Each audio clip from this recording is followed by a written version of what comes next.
नाज़रीन, drama serial Chaalbaaz की आज की वीडियो बहुत दिलचस्प है, पूरी देखिएगा। चैनल को सब्सक्राइब नहीं किया तो सब्सक्राइब जरूर कर लीजिएगा। आयशा को एकदम गुस्सा आ रहा था कि यहाँ हॉस्पिटल में खड़ी क्या कर रही है, जाती क्यों नहीं। मैंने इसे जलील करने में कोई कसर नहीं छोड़ी। आयशा इशल को घूर रही थी। तुम्हारी वजह से हुआ है ये सब। तहजान जिंदगी और मौत की जंग लड़ रहे हैं। अगर उनको कुछ हो गया ना इशल, तो मैं तुम्हें जिंदा नहीं छोड़ूंगी। इशल कहती है कितनी ढिठाई से और मक्कारी से आप ड्रामा कर रही हैं भाभी। आप अच्छी तरह जानती हैं मैंने कुछ गलत नहीं किया। इस तरह करके आप अपने शौहर की नज़रों में तो मजलूम बन जाएंगी, मगर ऊपर वाले का क्या करेंगी? उसे कैसे धोखा देंगी? वो तो सब कुछ देख रहा है ना। आप ड्रामा कर रही हैं। मैंने न तुम्हें कोई एक्सपायर मेडिसिन दी है, न अंकल को। मुझ पर बेशक रहम न करें, मगर अपने होने वाले बच्चे पर तो रहम खाएं। आपके गुनाहों की सज़ा उस मासूम को भी मिलेगी। आयशा इशल को धक्का देती है, खबरदार, अगर मेरे बच्चे का नाम भी लिया तो तुम्हारा अब हमारी फैमिली से कोई ताल्लुक नहीं है। चले जाओ यहाँ से। इशल कहती है इतनी आसानी से तो नहीं जाऊंगी मैं। आपका मुंह काला करके जरूर जाऊंगी। आपका ये मकरूह चेहरा मैं सबके सामने लाकर रहूंगी। असद सोच रहा था आशिर मेरे पास नहीं आया, अपनी बीवी की बातों में आ गया है, मुझे गलत समझ रहा है, आयशा की कुर्बानियों को भूल गया है।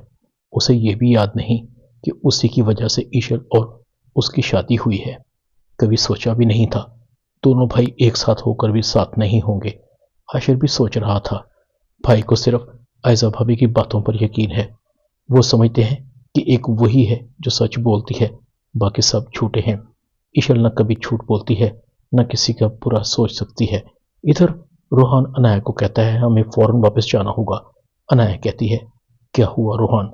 रोहान कहता है अब्बू को हार्ट अटैक आया है, उनकी तबीयत बहुत ख़राब है, हॉस्पिटल में दाखिल हैं। वहाँ आशिर और असद भाई अकेले हैं, उन्हें मेरी ज़रूरत होगी। मुझे मुश्किल की इस घड़ी में असद भाई और आशिर भाई के साथ होना चाहिए।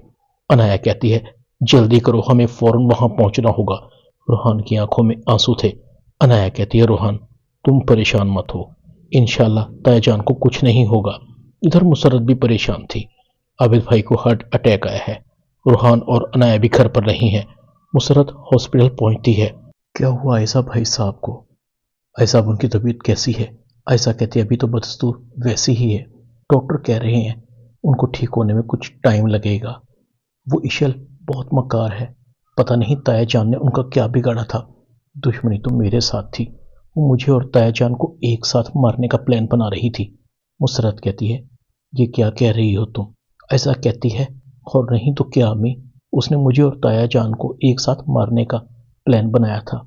एक्सपायर मेडिसिन दे दी हमें। शुक्र है ये तो असद ने बर वक्त मेडिसिन को देख लिया, वरना आज मैं भी ताया जान की जगह हॉस्पिटल में पड़ी होती। अम्मी वो बड़ी मक्कार है, देखें उसका मासूम चेहरा अंदर से कितनी खतरनाक है, पूरी कातला है। मुसरत कहती आयशा जरूर कोई गलतफहमी हुई होगी, इशल ये काम नहीं कर सकती। मैंने दुनिया देखी है, उड़ती चिड़िया के पर गिन लेती हूँ। साफ साफ बताओ असल कहानी क्या है? तुमने तो कुछ गलत नहीं किया।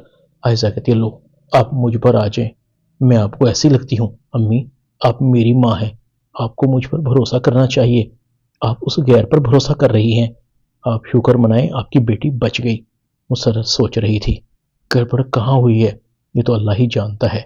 हाँ एक बात जानती हूँ, इशल ऐसा कभी नहीं कर सकती। आयशा कहती है उसने तो दोनों भाइयों को भी एक दूसरे से अलग कर दिया है। मजाल है जो आशिर असद के पास आया हो। असद वही भाई है जिसने हमेशा इन दोनों को अपना छोटा भाई और बेटा समझा है, मगर इस इशल ने इन दोनों भाइयों को अलग अलग कर दिया है।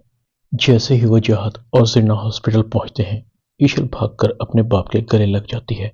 अबू आज मुझे आपकी बहुत याद आ रही है। इशल अपनी माँ को कहती है अम्मी आपको क्या ज़रूरत थी अंकल को कॉल करने की? आपको मना भी किया था, मेरे ससुराल के मामला से दूर रहें। जरीना कहती है मैं तुम्हारी माँ हूँ, तुम्हें तकलीफ में नहीं देख सकती। अगर तुम तकलीफ में होगी तो मुझे सुकून कैसे मिलेगा? वो जहाद कहता है आशिर अब भाई साहब की तबीयत कैसी है? आशिर खामोश था। वजाहत कहता है आशिर तुम परेशान मत हो, इंशाअल्लाह आबिद भाई खैर खैरियत से घर आ जाएंगे। डॉक्टर बताता है पेशेंट की तबीयत पहले से बेहतर है, आप लोग मिल सकते हैं। आशिर अपने बाप के पास जाता है। अब्बू आप कैसे हैं, आप ठीक तो हैं ना? عابد کہتا ہے ایک باپ کیسے ٹھیک ہو سکتا ہے جس کے بیٹے اس کا مان ہو اور وہی اس کے سامنے دست و گریبان ہو جائیں؟ تو ایسا باپ کیسے جی سکتا ہے؟ تم دونوں نے مجھے بہت مایوس کیا ہے۔ عاشر کہتا ہے ابو آپ ٹھیک ہو جائیں، سب ٹھیک ہو جائے گا۔ عاشر اپنے باپ کو کہتا ہے ابو ایشل نے کچھ غلط نہیں کیا، وہ اس گھر کے لوگوں کا برا نہیں سوچ سکتی، وہ ایکسپائر میڈیسن کہاں سے لائے گی بھلا؟ پھر اسد بھائی کا رویہ ایشل کے ساتھ بالکل نامناسب تھا۔ دنیا کا کوئی بھی شوہر اپنی بیوی پر اتنا گھٹیا الزام لگتے نہیں دیکھ سکتا۔ میں کیسے خاموش رہتا؟ اسد بھائی کی زیادتی پر وہ ایشل کو کھینچ کر گھر سے باہر نکال رہے تھے۔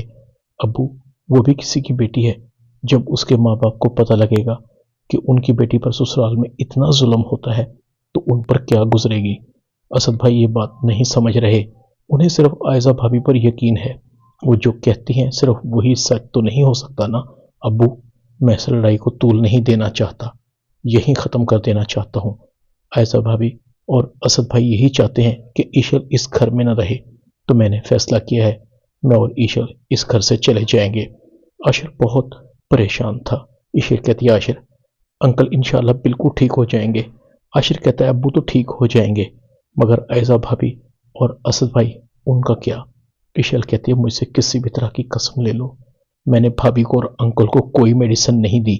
عاشر کہتا ہے تمہیں قسم دینے کی ضرورت نہیں، مجھے تم پر اپنے آپ سے بھی زیادہ یقین ہے، تم اس گھر کے کسی فرد کا برا نہیں سوچ سکتی، سب عائزہ بھابھی کا کیا تھرا ہے، وہ واقعی تمہیں اور مجھے ایک ساتھ نہیں دیکھنا چاہتی۔